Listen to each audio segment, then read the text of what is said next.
Assalamualaikum warahmatullahi wabarakatuh. Ingkang kinurmatan Bapak Danang minangka guru basa Jawi saha rencang-rencang ingkang kula banggaken. Sumangga kula lan panjenengan aturaken puji syukur dumateng Gusti Allah ingkang Maha Agung. Dene kula panjenengan sami tasih pinaringan rahmat saha hidayahipun. Nakite kula panjenengan sekalian tasih saged kawal wonten ing mriki.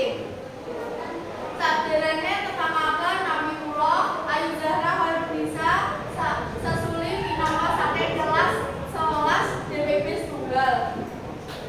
Maturaken sesorah cekak babagan pentingnya disiplin.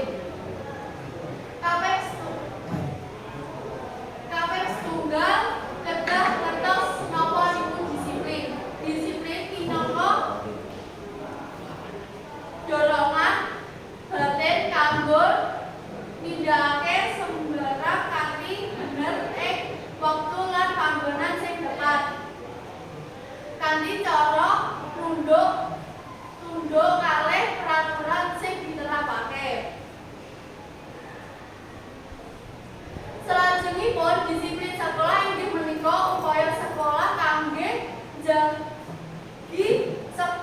njagi salah bawa siswa supados boten timpang saha saged nyengkuyung siswa supados nindakake tata krama ingkang jumbuh kaliyan norma pranata saha pranata.